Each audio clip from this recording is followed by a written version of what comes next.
Nebraska's football ceiling just got higher, and the floor also got lower. I'm clearly connecting this to who's going to start at the quarterback position. Now, right out the gate, am I immediately saying that TJ Lateef is a better quarterback than Dylan Rhule? No, I'm not saying that, okay? Am I immediately saying, oh my gosh, the season's going through the floor? Like I've had some fans say, well, we're not winning more than 6 games now with Dylan now. No, I'm not saying that either. What I'm saying is both things are more realistic than they ever were, because there is something to be said for a quarterback who comes in and UCLA doesn't really know what to expect from him. UCLA doesn't truly know what to expect from him. Now, Dana, Lindenmeyer, when he came on our show, everybody's saying the offense is the same. I got to ask, do you believe him? We're not calling them liars. We're just saying, are they doing some gamesmanship here, some games planning?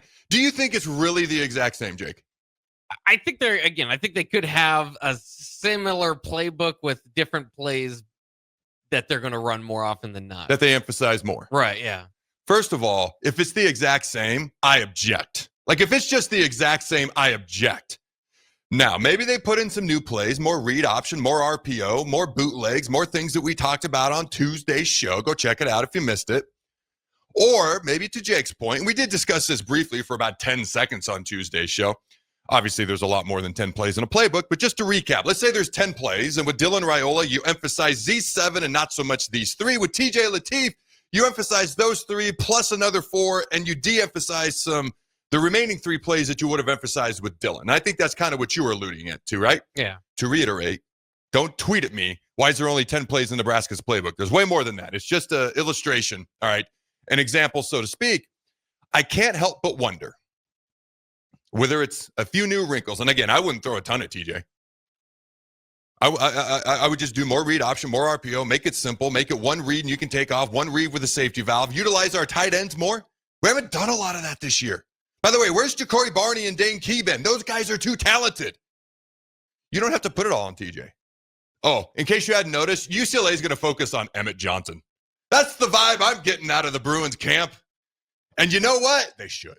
They absolutely should. They should focus on Emmett Johnson. But we got the leading, is he the leading rusher in the Big Ten? Yeah. The only power 4 back with over 1,000 yards? Yeah. 1,002? You were, yeah. Then you weren't sure on the exact number. Yeah. I don't know if it's 1,002. Yeah. Yeah, I would focus on that guy as well. We got other playmakers. Ja'Cory, Dane, obviously Isaiah. And at tight end, tight ends are a quarterback's best friend. Big targets, matchup problems. Guys, you get it in the vicinity, boom. It's like they got super glue on their hands sometimes. Spread the ball around. Why might we have a higher ceiling? And before I go off on this whole diatribe and forget to give a shout out, I better give a shout out to our sponsors, all right, at Mulberry Barbecue. It is the noon hour here on the Adam Carriker Show, which means it's lunchtime. The ticket, the Adam Carriker Show on the ticket, is sponsored by our good friends at Mulberry Barbecue, now with 2 locations at 11th and Cornhusker and 61st and Apples Way, right off of Highway 2 by Lowe's. Both locations are open Monday through Saturday from 11 a.m. to 8 p.m. Try their burn-end sandwich, a brisket burrito, barbecue nachos, full slab of ribs, a half-smoked chicken, and much, much more. Plus, get incredible size. Get fueled for lunch today or make dinner plans at Mulberry Barbecue, located at 11th and Cornhusker and 61st and Apples Way, just off of Highway 2 by Lowe's. All right. So why we might have a higher ceiling is because anytime there's an unknown for an opposing team, they aren't quite sure what to do. They aren't quite sure what to rep. And there can be we have the advantage right now. There's not a lot of film on TJ. And if I'm UCLA, I'm not even trusting the film I saw at USC. I'm not trusting what I saw at Akron and Houston Christian. And guess what? That's all I've got to go off right now. And I can't trust any of it. Akron and Houston Christian, can't trust it, with all due respect, because of the opponent. Versus USC, you got to imagine there's going to be some changes made as far as the game plan going towards the Bruins. So we have the element, I don't want to say the element of surprise, but we know way more what we're going to do offensively than they do, because they can't trust the film that they have to the degree that an opposing coach and a defensive coordinator would like to be able to trust the film they have. So that can lead to them being out of position, them being surprised. That could lead to potentially more points being scored. Then you got a bye week for Penn State. Well, guess what happens during bye weeks? First of all, TJ can get a lot better. Just rep, and get better. Also, you can put in new wrinkles. Doesn't have to be a ton. But that's what happens after bye weeks. So our next two opponents, there's a level of unpredictability that we have that's going to be hard for them. You got to keep in mind, when we play Penn State, they just played Iowa State. They're going to play Indiana, Michigan State. They will have played multiple games in a row versus, all due respect to Michigan State, outside of Michigan State, some of the best teams in the country, if not the best. We will be off a bye week. So whereas UCLA's off a bye week, thanks Big Ten. USC's off a bye week, thanks Big Ten. And did you know that a lot of our opponents this year have played either Purdue or Michigan State, pretty much the two worst teams in the Big Ten, or had a bye right before they play us? Go back and look at their schedules. I'm not complaining about our schedule, to be clear. There's nothing to complain about, although I kind of just did. But you get my point. So there's an element of surprise that we can have. There's an element that TJ Lateef brings to the table that Dylan doesn't. It's not disrespectful to Dylan. To ignore it would be ignorance. He can run and make plays with his feet. And so the ceiling, in my opinion, at least for the next two games, becomes higher. And then, it's hard to speak to Iowa right now. I mean, Iowa looks pretty good. Beating one ranked team all year, curb stop, mollywopped them, and a team that curb stopped and mollywopped us. So my gosh, they look like national champs. And they're the only team that's come close to Indiana this year, and that includes Oregon at home. So man, they must be really good. They might be. They've still got to play multiple ranked teams, including Oregon this weekend. In what's pretty much going to be projected to be a tsunami type game. And Oregon, that's not the type of weather they thrive in, and they're still a touchdown favorite on the road, although they could lose, obviously. So we'll learn more about Iowa as it gets closer, but that's why the ceiling is actually higher for Nebraska. It's not a dig at anybody else or Dylan or anybody else. It's just a level of unpredictability and things that our opponents don't know. There's a lot that we don't know either.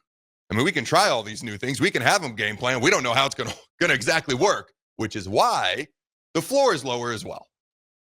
I think both things can be true at once.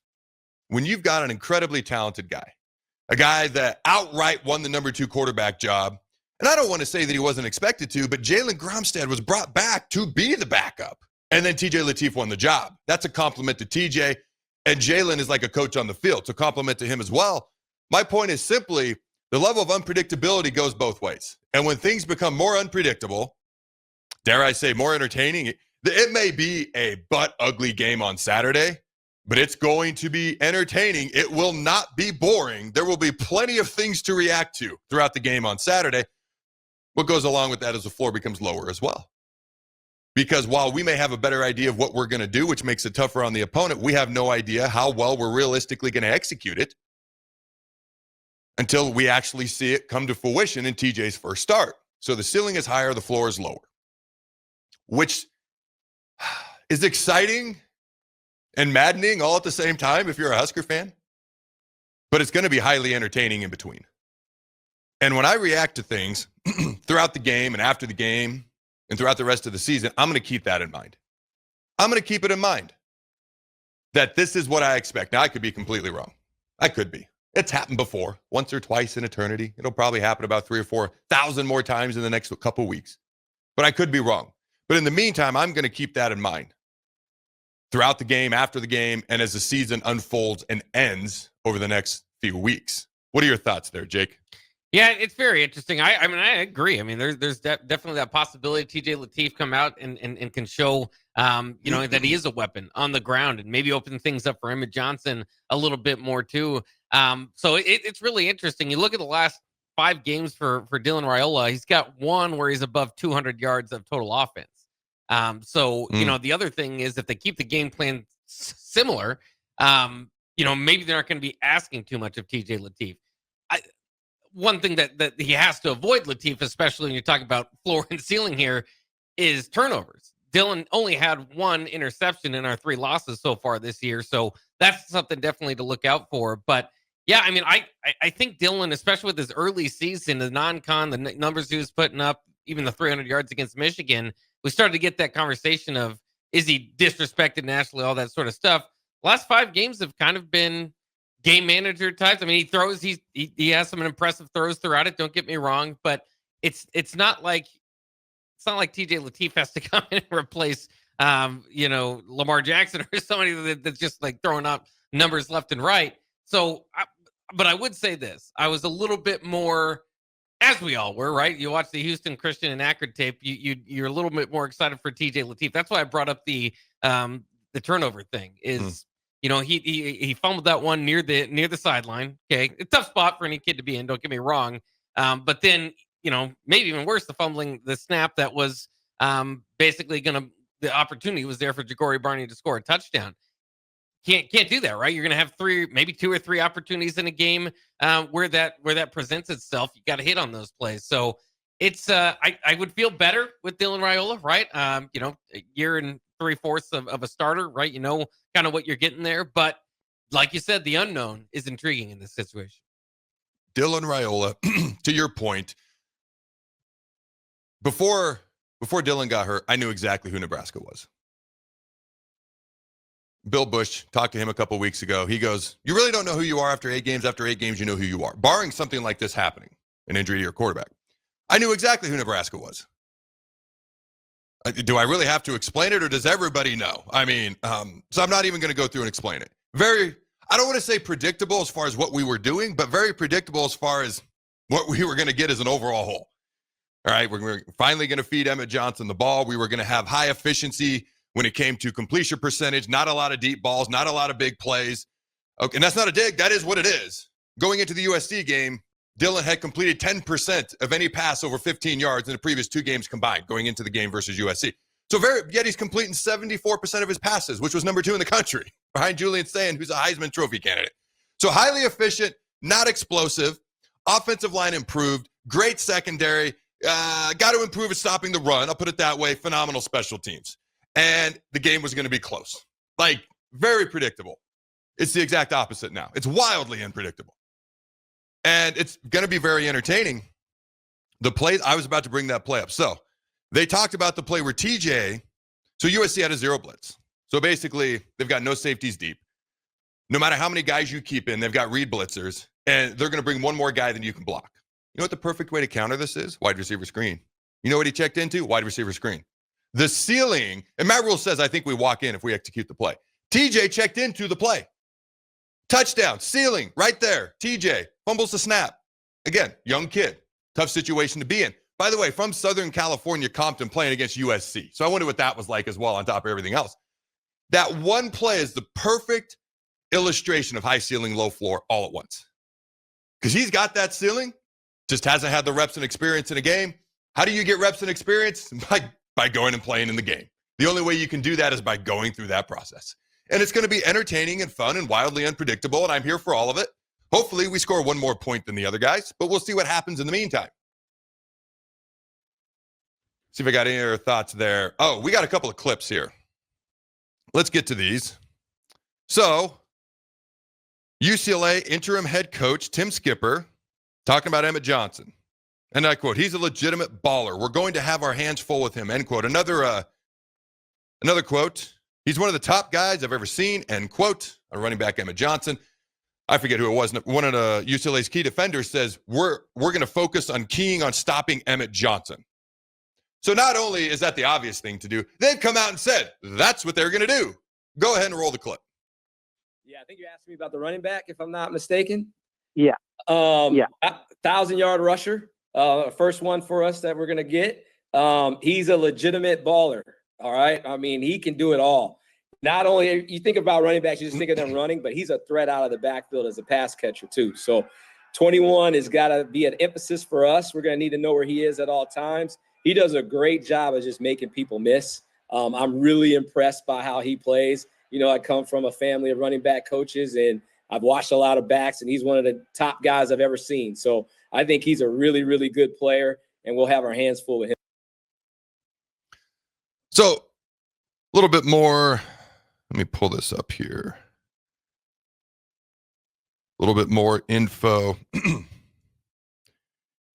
Excuse me here on. Oh, I'm scrolling past. Colorado's lost their last 2 games, 52-17, 53-7. You have any idea how hard it is to give up over 100 points in 2 games? I mean, just randomly out of nowhere, shots at Colorado, because why not? Also, they're averaging 12 points per game in those 2 games. I don't know. Do you find that entertaining? I found that entertaining. I find it all entertaining, yes. All right. So Emmett leads the Big Ten with 175 carries. First in the Big Ten in carries of 10 yards or more, almost 30. I believe 28 is the exact number. 535 yards after contact, which is second in the conference. And a couple of weeks ago, he led the nation versus Northwestern in forced missed tackles in a game with 10, which is more than any other back in the country. He is overall first in the Big Ten at 53 forced missed tackles. So the dude is balling. The dude is playing well. All right. Only player in the Power Four with 1,000 rushing yards, to specify what we said earlier. Now, I got more info on Iowa here. I'm not trying to look ahead to Iowa, but this stuff just keeps popping up. And it's Iowa. I guess there are new rivals. So, I mean, they're a good team. But Iowa's going to Iowa. Total yards per game, they're 121st in the country. Passing yards per game, 132nd in the country. 20-plus yards per game, 126th in the country. But they're top 5 in the country when it comes to turnovers, one of the least in the country when it comes to penalties. And they're number 1 in the country when it comes to not allowing explosive runs. Only allowed 1 the entire season. By the way, Oregon, the team they're playing, is number 1 in the country when it comes to explosive runs. So that's an intriguing matchup this weekend. They haven't thrown for over 200 yards in a game, and they don't have a wide receiver with more than 75 yards receiving in a game. Iowa's team receiving yards is 1,061 yards. For perspective, San Jose freaking State has 1 player with more than 1,000 yards by himself. Now, random shots out of nowhere at Colorado and Iowa, we're a Nebraska show. It's okay. And I don't want to put the cart before the horse, but I'm not a player or coach, so I can look beyond just the next game. For me, the rest of the season just became much less predictable. Maybe you like that, maybe you don't, but it's going to be much more entertaining. And I expect some exciting plays. I expect some ugliness as a result of a new, young, talented starter at quarterback. And I'm going to keep that in mind as I watch and react to these games.